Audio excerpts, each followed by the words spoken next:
Ma'am మనకిప్పుడు చూసుకుంటే అమ్మాయి, అబ్బాయి లవ్ చేసుకోవడం. తర్వాత పెళ్ళికి మాత్రం ఇంట్రెస్ట్ లేదు. ఈ లివింగ్ రిలేషన్ అనేది ఈ మధ్య మన దగ్గర బాగా ఎక్కువైపోయి, దాదాపు మన దగ్గర హైదరాబాద్‌లోనే ఒక 40% వరకు ఉంది అని విన్నాను. సో, ఏ విధంగా చూడొచ్చు? అసలు ఈ పెళ్లి చేసుకోకుండా ఏం చేద్దాం అనుకుంటున్నారు? ఏం సమాజానికి ఏం మెసేజ్ ఇద్దాం అనుకుంటున్నారు వీళ్ళంతా? నెక్స్ట్ జనరేషన్ ఎలా? ఏంటి మరి? ఇప్పుడు ఇది కంటిన్యూ అయితే నెక్స్ట్ జనరేషన్ కూడా అదే అవుతుంది కదా! యాహ్! ఇప్పుడు పెళ్లి అంటే ఒక బాధ్యత. ఒక లైఫ్‌కి ఇంకొక జీవితం ముడిపడి ఉంటుంది. ఒక హ్మ్. జీవితమే కాదు, అక్కడ 2 ఫ్యామిలీస్ కనెక్టెడ్ అది యాక్చువల్‌గా కదా! హ్మ్. హ్మ్. 2 కుటుంబాల మధ్యలో సఖ్యత ఉంటేనే ఆ 2 జీవితాలు కరెక్ట్‌గా ఉంటాయి. అవును. అండ్ సెకండ్ థింగ్, పెళ్లి చేసుకున్న తర్వాత చాలా రెస్పాన్సిబిలిటీస్ తీసుకోవాలి ఒకళ్ళొకళ్ళది. హ్మ్. అండ్ ఎదుటి మనిషి వ్యక్తిత్వాన్ని గౌరవించే ఆదర్శం కూడా ప్రతి ఇద్దరికీ ఉండాలి. హ్మ్. నేను చేసిందే కరెక్టు.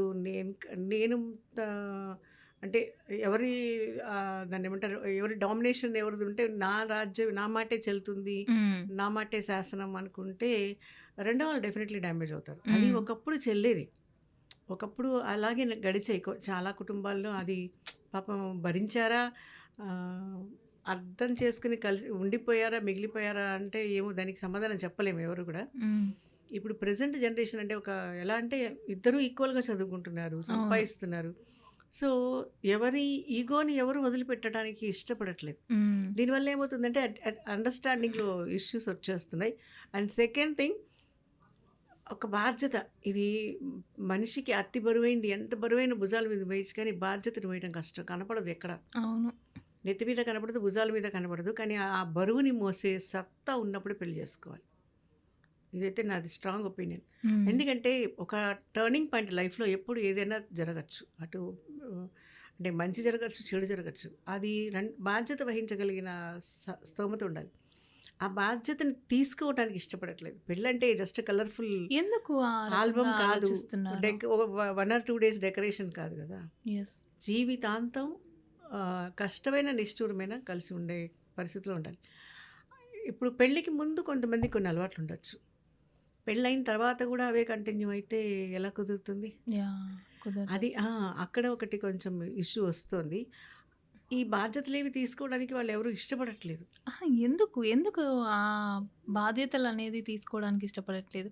అంటే ముందు మన పేరెంట్స్ అయితే ఇంతకుముందు అంటే చూసుకుంటే మన పేరెంట్స్ బానే ఉన్నారు. మన జనరేషన్‌కొచ్చేసరికి ఓకే కొంచెం. నెక్స్ట్ ఇప్పుడున్న చిన్న చిన్న పిల్లలు కూడా నా గర్ల్ ఫ్రెండ్, బాయ్ ఫ్రెండ్ లివింగ్‌లో అది ఉన్నాం. ఫ్యాషన్ అనుకుంటున్నారు. హ్మ్. ఫ్యాషన్ కాదు. వాట్ టు సే, స్టేటస్ అనుకుంటున్నారిప్పుడు. హ్మ్. ఇప్పుడు బాయ్ ఫ్రెండ్, గర్ల్ ఫ్రెండ్ లేకపోవటం, ఉండటం ఒక స్టేటస్. లేకపోతే వీడు ఎందుకు పనికిరాడేమో అన్నట్టుగా ఎందుకలా అంత ఆలోచిస్తున్నారు? అంటే ఒక విచ్చలవిడితనం మనిషి మనస్సులో నాటుకుపోయింది. హ్మ్. విచ్చలవిడితనం అంటూ వచ్చిన తర్వాత ఏం చేయటానికి తెగించి దేనికి వెళ్ళటానికి వాళ్ళేం పెద్ద పట్టించుకోరు. హ్మ్. ఇప్పుడు ఆహ్, కొంతమంది ఆర్గ్యుమెంట్ ఏంటంటే పెళ్ళైన తర్వాత నచ్చకపోతే డైవర్స్ తీసుకోవడమే గదా! అని. హ్మ్. అట్‌లీస్ట్ అక్కడ నీకొక సానుభూతి ఉంటుంది. అవును. ఓకే. ప్రాబ్లమ్స్ ఒస్తాయి. మరి లివింగ్ దీన్ని ఒకప్పుడు కాలాల్లో దీన్ని వేరే టైప్‌లో అనేవాళ్ళు. ఏమనేవాళ్ళు? ఛానల్‌కి అభ్యంతరం లేకపోతే చెప్పేస్తాను. పలానా వాళ్ళు వీళ్ళు వాళ్ళని ఉంచుకున్నారు అనేవాళ్ళు. పెళ్లి గాకుండా. పెళ్ళవ్వకుండా. అంటే ఒక పెళ్ళైన వాళ్ళు గూడా ఇప్పుడు పెళ్ళైన తర్వాత కూడా వేరే వాళ్ళతో దాన్నేమంటారు? Illegal relationship. హ్మ్. ఇప్పుడు లివింగ్ ఇన్ రిలేషన్‌షిప్ ఎలా ఉందో ఇల్లీగల్ రిలేషన్‌షిప్ కూడా అలాగే ఉంది. హ్మ్. అంటే ఏంటంటే మనిషికి ఒక సభ్యత, సంస్కారం లేదా ఒక జీవితం మీద తన జీవితం మీద అవగాహన. తనకి గౌరవం. హ్మ్. ఫస్ట్ మన జీవితం మీద మనకొక గౌరవం, బాధ్యత ఉంటే పక్కవాడి జీవితం గురించి ఆలోచిస్తాడు. ఈ 2 విషయాల్లో. హ్మ్. మనకే లేనప్పుడు పక్కోళ్ళ గురించి ఆలోచించాల్సిన అవసరం లేదు కదా! ఎగ్జాక్ట్‌లీ. కదా! ఇప్పుడు ఈ ఈ పెద్ద సమస్యే బహుశా అందులో ఇప్పుడు కోర్ట్ కూడా పర్మిషన్ ఇస్తుంది. అవును. లే ఎందుకు? ఆ! అంతే అది ఇది ఇప్పుడు ఏది మెజారిటీ అంటే అది వాళ్ళు ఒప్పుకునేటట్టుగా చేసుకున్నారనుకుంటా నేను. అదెందుకు అంటే లీగలైజ్ చేశారో నాకర్థం కావట్ల. సేమ్ క్వెషన్ నేను ఆ! అడుగుతున్నా. అదెందుకు లీగలైజ్ చేశారో అన్నది అర్థం కావట్ల. దానివల్ల ఏమవుతుందంటే వీళ్ళ మధ్యలో ఈ ఇది ఇప్పుడు సేమ్ లివింగ్ ఇన్ రిలేషన్‌షిప్‌లోనే కొంతకాలం తర్వాత నచ్చకపోతే వదిలేసి ఎళ్ళిపోతున్నారు గదా! యాహ్! దెన్ అప్పుడేంటి క్వెషన్? అప్పుడు గూడా యూజ్ అండ్ త్రోనే గదా! Each and both of them. Yes. ఇది ఒక డ్రెస్ కాదు. లైఫ్ షేర్ చేసుకోవడం అన్నది ఒక ఇష్టపడి కొనుక్కున్న డ్రెస్ కాదు కదా! దాన్ని పారేసే అంటే కొన్నాళ్ళు నచ్చింది బానే ఉంది. కొన్నాళ్ళు కంఫర్టబుల్‌గా అనిపించింది. కలర్‌ఫుల్‌గా అనిపించింది. ఆ హ్మ్. తర్వాత నచ్చడం మానేసింది ఆ డ్రెస్సు.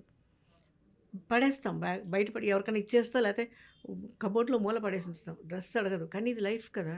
హ్మ్.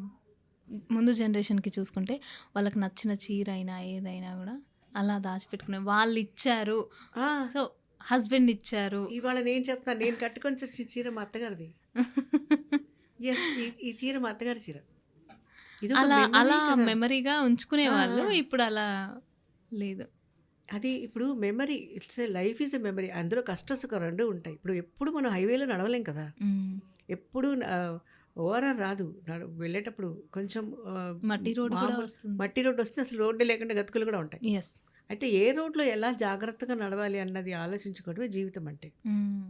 ఇప్పుడు నడిచేదేవి కాళ్ళే. చెప్పులు కాదు గదా!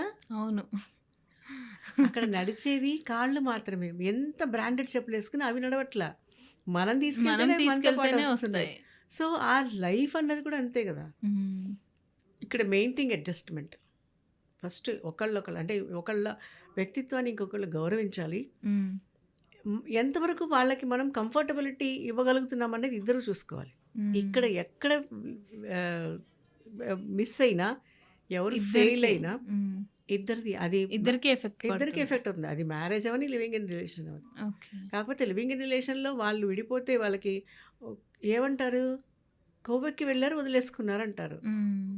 అదే పెళ్ళై విడిపోయారనుకో, ఎక్కడ ప్రాబ్లమ్ ఉంది? ఛీ! అలాంటి వాడికి ఎందుకు పెళ్లి చేశారు? ఆ అమ్మాయికి రెస్పాన్సిబిలిటీ లేదు. అట్‌లీస్ట్ ఒక సానుభూతి ఉంటుంది. అంటే ఇక్కడ లివింగ్ రిలేషన్‌కొచ్చేసరికి అంటే ముందు అర్థం చేసుకోవడం కోసం మేము లివింగ్‌లో ఉంటున్నాము అనేసని గూడా మాట్లాడుతూ ఎక్కడ ఉన్నారు. ఎవరికి ఎవరు అర్థమవుతున్నారు? అర్థం మళ్ళీ అర్థం కావట్లేదనే కాకనే వదిలేస్తున్నారు. విడిపోతున్నామని గూడా చెప్తున్నారు. మరేంటది? అక్కడ ఏముంది అక్కడ అర్థానికి? సో, పెళ్లయితే మేబీ అడ్జస్ట్‌మెంట్స్. అహా! అరే! ఆయన కోసం నేను తగ్గొచ్చు. తన కోసం నేను తగ్గొచ్చు అనేసని జెప్పి ఒక అడ్జస్ట్‌మెంట్ అనేది కంపల్సరీ ఉంటది. అక్కడ అర్థం చేసుకోవడం, 2 ఫ్యామిలీల గురించి ఆలోచించడం. ఇక్కడ ఇద్దరే లివింగ్‌లో. అవును. ఇప్పుడు ఒక మనిషిని ఇంకొక మనిషి అర్థం చేసుకోవటానికి ఒక జీవిత కాలం సరిపోదు. హ్మ్. ఒక్కొక్క స్టేజ్‌లో ఒక్కొక్క టైప్‌లో ఉంటుంది మనిషి మైండ్ సెట్ అన్నది. ఎన్ని రకాల మౌల్డ్స్ అంటే ఎన్ని మలుపులు తిరుగుతుందో జీవితం తెలీదు. హ్మ్. ఒక్కొక్క మలుపులో ఒక్కొక్క టైప్‌లో ఉంటుంది మనిషి బిహేవియర్ కానీ ఏదైనా కానీ. ప్రతి జాగాన ప్రతి వాళ్ళు సహనంగా ఉంటేనే ఆ లైఫ్ కంటిన్యూషన్. లేకపోతే ఎక్కడ కుదురుతుంది?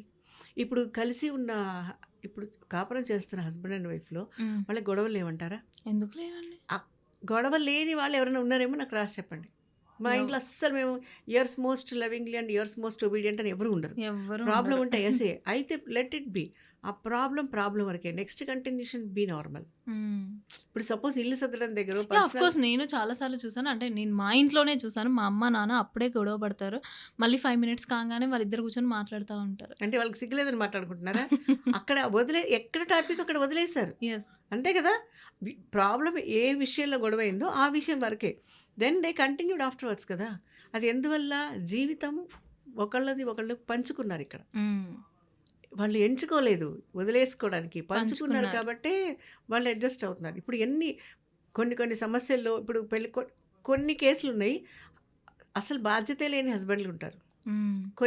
కొన్ని కేసుల్లో అస్సలు బాధ్యత తీసుకొని భార్యలున్నారు.